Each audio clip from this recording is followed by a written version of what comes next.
সম্পদ বাজারের মধ্যে এটা পায় ছেলে, আর 10 লাখ টাকার জমি যেটার মধ্যে সাধারণভাবে কৃষিকাজও করা যায় না, ওই জমি দিয়ে মেয়ের দেয় অংশ। বলে ইহসান, দয়া করো।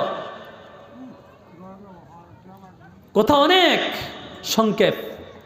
ওয়াইতাই যিল কুরবা, তুমি তোমার নিকট আত্মীয়দের হক দিয়া দাও। ভাইয়েরা আমার, শ্বশুর বাড়িতে যেমন জিনিসপত্র নিয়ে যাওয়াটা একটা আনন্দ, বোনের বাড়িতে নিয়ে যাওয়ার হক আছে না নাই? আছে না নাই? শ্বশুর বাড়িতে যাওয়া হয় খুব জমজমাট ভাবে, বোন বাগিনার কোনো খবর নাই, এমন আছে না নাই? ভাই পাশের বাড়ি ভাই, নিকটবর্তী চাচা, বাবা নাই, চাচার খোঁজ খবর নিতে হবে, ঠিক কিনা বলেন? ইহসান বলেছেন আপনার আমার বাড়ির পাশে দিয়া একজনের চলার পথটায় তাকে চল দিতে হবে, না থাকলেও দেওয়া উত্তম, ঠিক কিনা? আমার ভাইয়েরা, আদেশ করেছেন আল্লাহ 3টা। 1 নম্বরে আল্লাহ বলেছেন আদল করম, 2 নম্বরে ইহসান, 3 নম্বরে নিকটাত্মীয়ের হক। নিষেধ করেছেন 3টা। এই মুখ দিয়ে তুমি খারাপ কথা বলিও না। কোথায় কোথায় গালি, কোথায় কোথায় গীবত। একটা চা লইয়া 50 জনের গীবত করে এমন মানুষ আছে। কি বলেন ভাই, ঠিক না? চা দোকানে বসলে দেখবেন আছে না নাই? চা একটা 5 টাকা, গীবত 50 জনের শুরু হয়। খুব সাবধান। আল্লাহ নবী সাল্লাল্লাহু আলাইহি ওয়াসাল্লাম ফরমান, قال رسول الله صلى الله عليه وسلم من يضمن لما بين لحييه وما بينهما رجليه اضمن له الجنه। হে আমার উম্মতেরা, 2টা জিনিসের গ্যারান্টি যদি তোমরা দিতে পারো, আমি রাসূল তোমাদের জন্য জান্নাতের গ্যারান্টি দেব। একটা হলো জিহ্বা, আর একটা হলো লজ্জাস্থান, ঠিক কিনা বলেন? তাইলে জবানের হেফাজত লাগবে কিনা বলেন? এই জন্য যথায় তথায় যে মানুষের গালি দেওয়া যাবে না। 2 নম্বর, নিকৃষ্ট খারাপ কাজ করা যাবে না। 3 নম্বর নিষেধ, আল্লাহ বলেছেন ঝগড়া মানুষের মধ্যে বাজাইয়া দিও না। ঝগড়া বাজাইয়া দেয়, ঠিক কিনা? মামলায় ঢুকাইয়া দেয় বছরকে বছর। অনর্থক একটা জিনিস সব সময় এলাকার মধ্যে মিটমাট করার চেষ্টা করবেন। সবাই জিততে পারবে না, একদল ঠকবে, আরেক দল কি জিতবে, ঠিক কিনা? হয় সমঝোতা, না হয় একদল ঠকবে, আরেক দল কি জিতবে। তবুও কোর্ট কাছারিতে যাইয়া মানুষকে খাওয়ানোর দরকার নেই, ঠিক না বেটা? এই জন্য আল্লাহ বলেছেন ইন্নাল্লাহা ইয়া'মুরু বিল আদলি ওয়াল ইহসান ওয়া ইতা'i যিল কুরবা ওয়া ইয়ানহা আনিল ফাহশাই ওয়াল মুনকারি ওয়াল বাগই। ইহসান করতে, মা বাবার প্রতি যেমন সন্তান ইহসান করবে, মা বাবা সন্তানের প্রতি ইহসান করবে, ঠিক কিনা বলেন? ইহসান মা বাবার প্রতি কি ইহসান? মা বাবাকে সন্তান তার যত্ন করবে, মা বাবার খাদ্য দিবে, মা বাবাকে বস্ত্র দিবে, মা বাবার চিকিৎসা করবে, মা বাবাকে বাসস্থান দিবে, মা বাবার কথা মানবে, ঠিক কিনা বলেন? আবার মা বাবার দায়িত্ব হলো সন্তানকে সুন্দর একটা নাম রাখা। জন্মের পরে ডান কানে আজান, বাম কানে ইকামত। জন্মের আগেও দায়িত্ব আছে। আল্লাহ নবী বলেছেন যখন স্ত্রী ঘরে আসে তখন তুমি একটা দোয়া পড়ো, আল্লাহুম্মা ইন্নী জান্নিবিনাশ শাইতানা ওয়া জান্নিবিশ শাইতানা মা রাযাকতানা। আয় আল্লাহ, আমার বিবি থেকে আমাকে যে ফসল দিবেন ওই ফসল গাবলে শয়তানের ধোঁকা থেকে আমাদের উভয়কে বাঁচিয়ে দেন। সুবহানাল্লাহ। এই দোয়া তো আমরা পারি না। এই প্রথম কাজ স্ত্রী ঘরে আসলে। এ যুবক, মনোযোগ দিয়ে শোনো, আল্লাহুম্মা ইন্নী জান্নিবিনাশ শাইতানা ওয়া জান্নিবিশ শাইতানা মা রাযাকতানা। 1 নম্বর কাজ। 2 নম্বর, সন্তান যখন পেটে আসে মা বাবা উভয়ে বেশি বেশি মালিকের কাছে কোরআন তেলাওয়াত করে দোয়া করবে, ঠিক কিনা? নবীজি বলেছেন, আর হে নবী, আপনি আমার কাছে দোয়া করেন নেক সন্তানের জন্য। আল্লাহর নবী আল্লাহর কাছে দোয়া করেছেন, আয় রব্বে কারীম, আমাকে আপনি একজন নেক সন্তান দান করেন। সুবহানাল্লাহ। লিল মুত্তাকিনা ইমামা, আমার স্ত্রীর উদরে যে সন্তান দিবেন, আমার ঔরসে যে সন্তান দিবেন, এটা মুমিনদের শ্রেষ্ঠ বানাইয়েন। সুবহানাল্লাহ। সন্তান যখন ভূমিষ্ঠ হয়, এ মুসলমান, ওই সন্তানের জন্য প্রথম কাজ হলো ডান কানে আজান, বাম কানে ইকামত। প্রথম কাজ কি? ছেলে হোক মেয়ে হোক, বলেন কি? ছেলে হোক মেয়ে হোক, আগে কি? ডান কানে আজান, বাম কানে ইকামত। আগে কুসংস্কার ছিল, মাইয়া হইলে আজান দিস না, এটা ছিল না আগে। এখন এলেম যখন মানুষ রিসার্চ করেছে, দেখছে যে না, ছেলেও মুসলমান মেয়েও মুসলমান, ছেলের কেন আজান মেয়ের কেন আজান, ছেলের কেন একামত মেয়ের কেন একামত। মনে থাকবো নি? 3 নম্বরে 7 দিনের দিন আকিকা দেওয়া। হিন্দুর বাচ্চাদের 6 দিনের জন্য ছড়ি ওড়ায়, মুসলমানের সন্তানের ছড়ি বা আকিকা করবে 7 দিনের দিনও। কোন দিন? এখন থেকে কোন দিন করবেন? নাম রাখবেন 7 দিন, আকিকা দিবেন 7 দিন। 3 নম্বর 4 নম্বর 5 নম্বর কাজ হলো ওই বাচ্চার মাথা মুন্ডাইয়া দাও, মাথার চুল ফালাইয়া দাও, সুন্নত 7 দিনের দিনও। কথা বোঝেন নাই? আল্লাহর নবী ফরমান। আর 7 নম্বর কাজ হলো ওই চুলগুলাকে পাল্লেতে উঠাইয়া, ওই চুলগুলাকে চিবে শুকাইয়া পাল্লেতে উঠাইয়া যতটুক ওজন হয় ওই পরিমাণ স্বর্ণ বা রূপা আল্লাহ রাস্তায় পারলে দান করিয়া দাও। সুবহানাল্লাহ। করবো তো এগুলা। এরপরে কাজ ওই সন্তানকে লালন পালন করা, মা বাবার কাজ, ঠিক কিনা? দুধ পান করাবে 2 বৎসর। এই দুধ পান করাইলে বাচ্চা যখন আস্তে আস্তে বড় হয়, মা বাবা তার প্রতি ইহসান হইল তাকে সুশিক্ষিত করা। কি শিক্ষিত? সুশিক্ষিত। এ মুসলমান, এমনও সন্তান আছে, আজকেও দেখেছি কালকেও দেখেছি, মা বাবার সন্তান রাস্তার পাশে দাঁড়াইয়া দাঁড়াইয়া প্রস্রাব করতেছে। যেমন জাহেল এমন শিক্ষিত নামের মূর্খ আছে না নাই বলেন? এটা শিক্ষিত না, এটা কি? মূর্খ। আবু জাহেল কি মূর্খ ছিল নাকি? ওর নাম ছিল আবুল হেকাম, জ্ঞানের বাবা। এটা মূর্খ কেন রাখছে? আল্লাহর দিন মানে নাই, আল্লাহর রাসূল মানে নাই, শরীয়ত মানে নাই, এই জন্য এটার নাম হয়ে গেছে আবু জাহেল, মানে মূর্খের বাবা। কি? মূর্খের বাবা। লেখাপড়া না জানলে মূর্খ বলে না। আপনারা এমন দেখছেন না, একজন মানে এমনও আছে, বহুত লোক একেবারে নিজের নামটাও লিখতে পারে না, এমন আছে না নাই? এটারে মূর্খ বলে না, সাবধান। ওনাকে মূর্খ বলবেন না, উনি মূর্খ না। কারণ এই লোকটা আল্লাহর দিন মানে, রসুল মানে, দাঁড়িয়ে প্রস্রাব করে না, শরীয়তের বিধানে কাজ করে না, শরীয়তের বাহিরে কাজ করে না, আল্লাহ মানে রসুল মানে, ওইটাকে মূর্খ বলে না, ওইটাকে বলা হয় জ্ঞানী। সুবহানাল্লাহ বলে, ঠিক কিনা? আগে বহুত মানুষ ছিল সূরা ফাতিহাও পারে না, এমনও আছে, আছে না নাই? 5টা কলমা পারে না, এমন আছে না নাই? কিন্তু সে আল্লাহর দিন শরীয়ত মানত, আল্লাহর দিনের বাহিরে কোনো কাজ করতো না, এটাকে মূর্খ বলে না, ঠিক কিনা বলেন? কিন্তু বলেন তো দেখি, অনেক বড় শিক্ষিত, অনেক বড় শিক্ষিত, কিন্তু রাস্তার পাশে দাঁড়ায় দাঁড়ায় প্রস্রাব করে, ওইটাকে আল্লাহর নবী, আল্লাহ এবং আল্লাহ রাসূল শিক্ষিত বলে নাই, মূর্খ বলেছে, ঠিক না?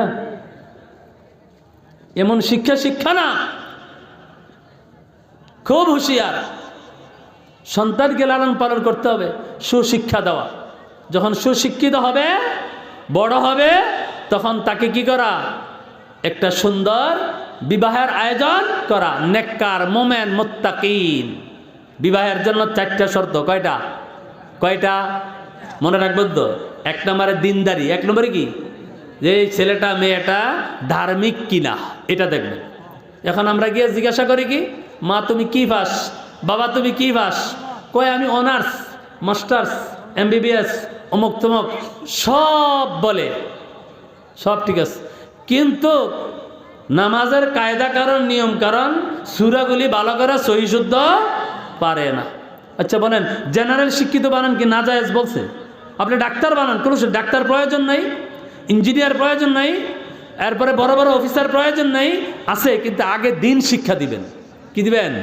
কোরআন শিক্ষা। এই যে আপনাদের জিয়ারকান্দি এত বড় মাদ্রাসা, পাশে হেফজখানা আছে, আরো এলাকায় গরিপুর বাজারে অনেক মাদ্রাসা, আগে দিন শিক্ষা দিবেন। এই জন্য এখন সকল প্রতিষ্ঠানে জেনারেল শিক্ষা বাধ্যতামূলক, আরবি শিক্ষার সাথে সাথে জেনারেল শিক্ষাও আসছে কিনা বলেন? তাইলে 1 নম্বরে দিনদারি। 2 নম্বরে আল্লাহ নবী বলেছেন, 2 নম্বরে তার বংশজাত মিলাও। 3 নম্বর রাসূল বলেছেন অর্থ সমর্থ তার মধ্যে মিলাও, উভয়ের মধ্যে। 4 নম্বর রাসূল করিম সাল্লাল্লাহু আলাইহি ওয়াসাল্লাম সম্মতি লাও। সম্মতি লাগবে না? এখন ছেলে মেয়েরে পছন্দ করছে, মেয়ে ছেলেরে পছন্দ করে নাই, হবে? এমন জোর করে বিবাহ দিলে সংসার টিকবে? সাবধান, এমনটা কখনো করবেন না।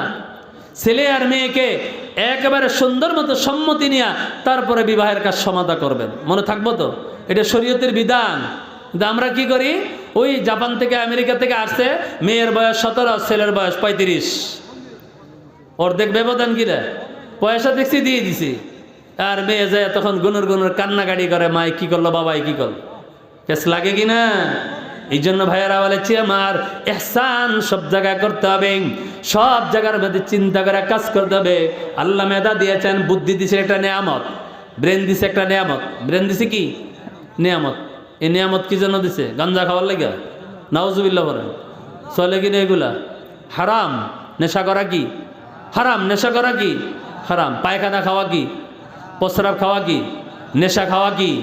হা রাগ করলেন? রাগ করতেই পারেন, কারণ যারা এগুলা করে তারা রাগ করব। আর যারা মাসালা জানে না, হুজুরে কোরআন শরীফ সামনে নিয়া কোরআন হাতে নিয়ে বলছে এগুলো হারাম, তারা রাগ করবে না। আল্লাহ আমাদের সকলকে এগুলা থেকে বাঁচার তৌফিক দান করবে, আমিন। ভাইয়ের আমার পিছনে কবরস্থান, ঠিক কিনা? যাইতে হবে কিনা? আল্লাহ রাব্বুল আলামিন কোরআনের মধ্যে বলেছেন, মিনহা খলাকনাকুম ওয়া ফিহা নুঈদুকুম ওয়া মিনহা নুখরিজুকুম তারাতান নুখরা। হে মানুষ, এই মাটি দিয়ে আমি আল্লাহ তোমারে বানাইলাম, এই মাটির মধ্যে তোমারে আবার রাখবো, রাখে কিনা বলে? আবার এই মাটি থেকে উঠাবো, এই মাটির থেকে মানুষগুলাকে উঠাইয়া এমন একটা মাঠের দিকে নিয়ে যাবে, যেই মাঠের নাম ময়দানে মহাশর। মাঠের নাম কি? ময়দানে মহাশর। ভাইয়ের আমার, যেদিন পরীক্ষার রেজাল্ট বাইরে হয়, এসএসসি পরীক্ষার, ইন্টার পরীক্ষার, ডিগ্রি পরীক্ষার অথবা এমএ মানজি মাস্টার্স পরীক্ষার যখন রেজাল্ট বাইরে হয়, ওই দিন মাঠের মধ্যে যতগুলো পরীক্ষার্থী আছি, কেউ কারো বন্ধুর কোনো খবর লওয়ার সময় থাকে না, ঠিক কিনা বলেন? একমাত্র রেজাল্টের কাগজের দিকে তাকায় তাকায় কি জানি হয়। আমার মালিক এই কোরআনের মধ্যে বলেছেন, হে মানুষ, একদিন তোমার এই গলার মধ্যে এমনভাবে ললাটের মধ্যে কাঠের মধ্যে ঝুলাই দেওয়া হবে, আর বলা হবে ইকরা পড়ো কাফা বিনাফসিকাল ইয়াউমা আলাইকা হাসিবা। আজকের দিনে তোমার হিসাব তুমি নিজেই পড়ো, কেউ পড়ে দিতে হবে না। আল্লাহু আকবার, ঠিক কিনা বলেন? আমার হিসাব কি আরেকজনে পড়বে? সেদিন বলবে আল্লাহ, আমি আর আপনি মনে করতে পারি মনে হয় আমি তো ভাষা জানি না। আল্লাহ সেদিন ভাষা জানার যোগ্যতা দিয়ে দিবেন, ঠিক কিনা? এই কথাগুলো আমার আল্লাহ কোরআনের মধ্যে বলে রসুলকে জানাই দিয়ে, রসুল আপনি বলে দেন, হে দুনিয়ার মানুষ, আমি রসুল তোমাদের কাছে নিজের পক্ষ থেকে কোনো কিছু বলি না। মা ইয়ানতিকু আনিল হাওয়া ইন হুয়া ইল্লা ওয়াহয়ুন ইউহা। আমি নবী, আমি রাসূল মুহাম্মদ সাল্লাল্লাহু আলাইহি সাল্লাম নিজের পক্ষ থেকে কোনো কিছুই বলি না। যতগুলা কথা বলি সব আমার আল্লাহ হুকুম করেছেন, এই কথাগুলোই আমি তোমাদের মাঝে বলি। সুবহানাল্লাহ। রাসূল নিজের থেকে কোনো কথা কি বলেন নাই। মুহাম্মদ হারগিজ না গুফতা তানা গুফতা জিবরাইল, মুহাম্মদ হারগিজ না গুফতা তানা গুফতা জিবরাইল, জিবরাইল হারগিজ না গুফতা তানা গুফতা রব্বুল জলিল। মুহাম্মদ সাল্লাল্লাহু আলাইহি সাল্লাম ততক্ষণ পর্যন্ত কোনো কথা বলেন নাই যতক্ষণ পর্যন্ত জিবরাইল না আসতো।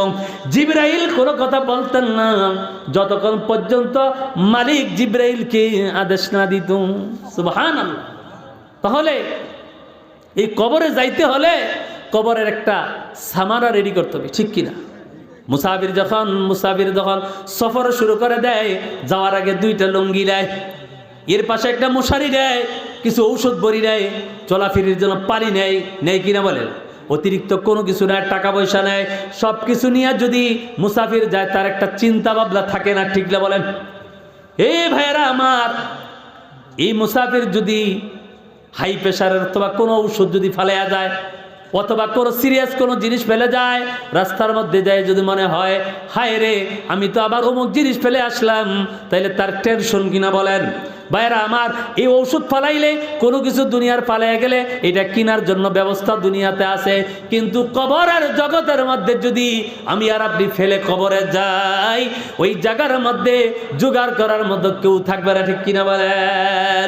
এই জন্য আল্লাহর নবী আল্লাহ বলেছেন, ও দুনিয়ার মানুষ, একদিন তুমি দেখবা তোমার সন্তান তোমার পরিচয় দিবে না, স্ত্রী তোমার পরিচয় দিবে না, বাবা তোমার সন্তানের পরিচয় দিবে না, কেউ কারো পরিচয় দিবে না, ঠিক কিনা বলে? পরিচয় দিবে?